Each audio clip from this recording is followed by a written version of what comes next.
আল্লাহু আকবার,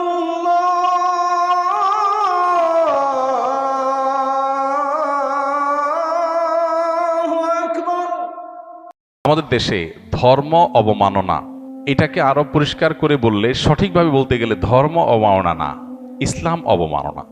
কারণ অন্য ধর্মের অবমাননা সাধারণত হতে দেখা যায় না, ইসলামের অবমাননাটাই আমরা দেখি। তারপরে আমরা ধরে নিলাম ঠিক আছে, বিষয়টা সাধারণ ধর্ম অবমাননা। এটা আমাদের দেশে বিশেষ করে শিক্ষা প্রতিষ্ঠানগুলোতে যে প্রায় হয়, শিক্ষকরা পড়াচ্ছেন গণিত, উনি রাসূল সাল্লাল্লাহু আলাইহি ওয়াসাল্লামকে টেনে এনে তার চরিত্র নিয়ে আঘাত করে বসলেন। পড়ানো হচ্ছে সোশ্যাল সায়েন্স পড়ানোর নাম করে সেখানে নাস্তিক্যবাদ খাঁজে ভাজে ঢুকিয়ে সেটাকে এস্টাবলিশড করা হচ্ছে।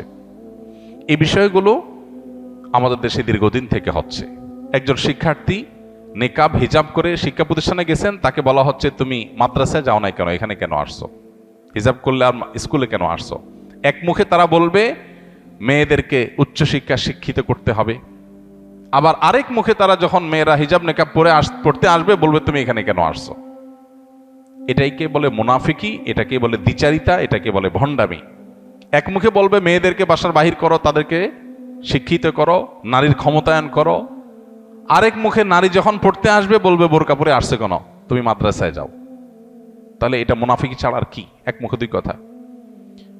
ঠিক একইভাবে একদিকে বলবে প্রত্যেকটা মানুষের স্বাধীনতা আছে, যার যা ইচ্ছা করবে, কিন্তু অপরদিকে যখন কোনো ছেলে দায় রাখবে, কলেজে পড়ে ইউনিভার্সিটি পড়ে, তাকে ট্রল করা, তাকে কোণঠাসা করা, তাকে বিভিন্ন ট্যাগ দিয়ে তার প্রতি জুলুম করাটাকে হালাল করা, এটা আমাদের দেশে এক শ্রেণীর সুশীল, এক শ্রেণীর মিডিয়া এবং শিক্ষা প্রতিষ্ঠানে থাকা এক শ্রেণীর ঘাপটি মারা নাস্তিক, তাদের কাছে এই বিষয়গুলো খুবই যৌক্তিক মনে হয়। সমস্যাগুলো আসলে অনেক গভীরে, এই সমস্যাগুলোর গোড়া অনেক ভেতরে।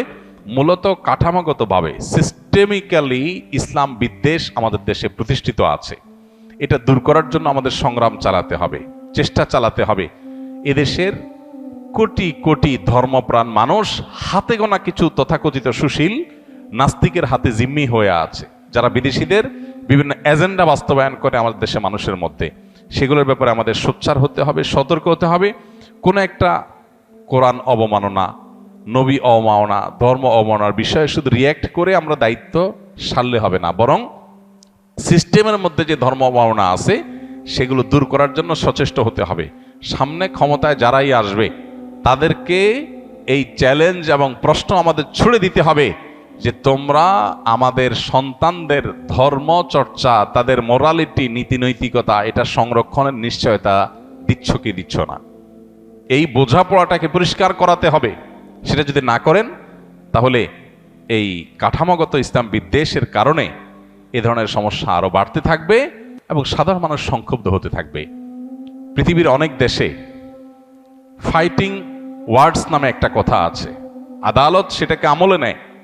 একজন মানুষকে আপনি এমন একটা ওয়ার্ড ব্যবহার করলেন যেটাতে সে সংক্ষুব্ধ হবে, তো এতে আপনি অপরাধী হন।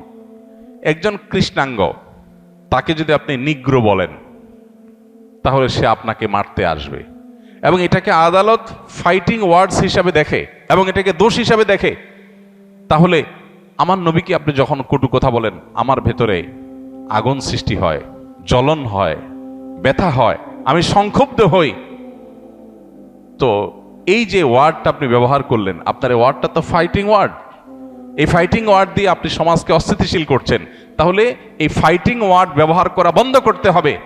শুধুমাত্র ধর্মপ্রাণ মানুষদেরকে বলবেন আপনারা শান্ত থাকেন, ধৈর্য ধারণ করেন, আইন হাতে তুলে নিয়েন না, আর অপরদিকে সমস্ত অপকর্ম, ধর্ম অবমাননার পথগুলোকে সব খোলা রাখবেন, এটা তো হতে পারে না।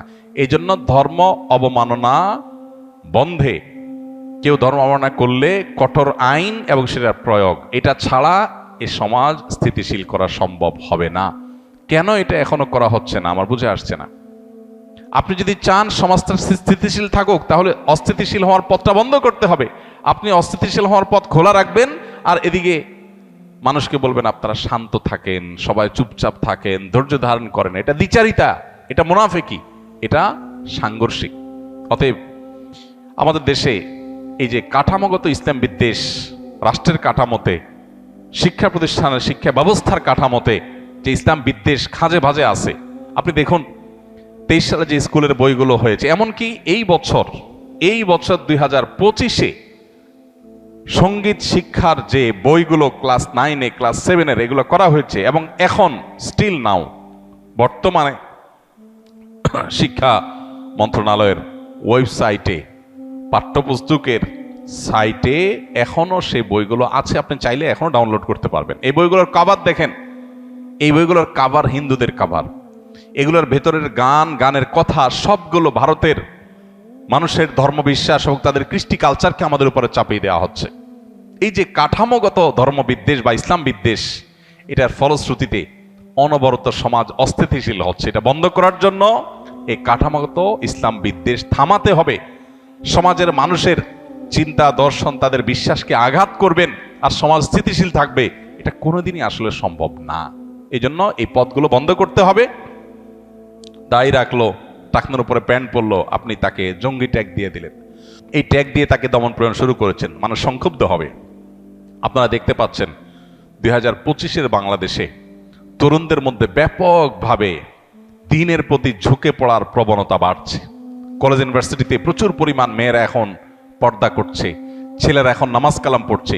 এই জিনিসটা কিন্তু আজ থেকে 10 বছর আগে, 20 বছর আগে এতটা ছিল না। এটা কেন হয়েছে? ইসলাম জিনিসটাই এমন, যত বেশি চাপ দিবেন, যত বেশি কোণঠাসা করবেন, এটা আরো তত বেশি প্রকাশ ঘটবে, বিকশিত হবে। অতএব গত 15 বছর যাবৎ, বিশেষ করে আরব স্পষ্ট করে বললে এই 50 বছর যাবৎ ঔপনিবেশিক যে আপনার কালচার আমাদের সমাজে ঝেঁকে বসেছিল, সেটার উপরে আমাদের সমাজ দাঁড়িয়ে থাকার কারণে আমাদের কাঠামোগত ধর্মবিদ্বেষ সব জায়গায় ছড়ানো আছে। ইসলামোফোবিয়া সব জায়গায় এটাকে ছড়িয়ে দেওয়া হয়েছে। অতএব এই জিনিসটা দূর করতে হবে। আপনি শিক্ষা দেন, শিক্ষার নামে সন্তানকে নাস্তিকবাদের দিকে আহ্বান করা, তার ধর্মবিশ্বাসে আঘাত করা, এটা যদি আপনি করেন তাহলে আপনার ধর্মপ্রাণ মানুষের সমাজে কখনো সাকসেস হবেন না। সমাজ আরো নষ্ট হবে, অস্থিতিশীল হবে। এবং সেই সাথে ধর্ম অবমাননার পথ বন্ধ করার জন্য কঠোর আইন এবং তার প্রয়োগ নিশ্চিত করতে হবে। তাহলে এ ধরনের অনভিপ্রেত এবং অনাকাঙ্ক্ষিত ঘটনাগুলো এমনি থেমে যাবে। আল্লাহ তাআলা আমাদের প্রিয় মাতৃভূমিকে শান্ত রাখুন, স্থিতিশীল রাখুন। আল্লাহ তাআলা আমাদের এই সমাজ, এই দেশকে ঘিরে বিদেশিদের যত ষড়যন্ত্র আছে, তারা আমাদেরকে অস্থিতিশীল করতে চায়, এখানকার মানুষকে অসহিষ্ণু প্রমাণ করতে চায়, তাদের সমস্ত ষড়যন্ত্রগুলোকে আল্লাহ তাআলা নস্যাৎ করে দিন। এর জন্য আমাদেরকে দায়িত্বশীল আচরণ করতে হবে। আমরা যদি দায়িত্ব জ্ঞানহীনের মতো আচরণ করি, তার পরিণতি আমাদেরকেই বরণ করতে হবে। আল্লাহ আমাদেরকে তৌফিক দান করুন।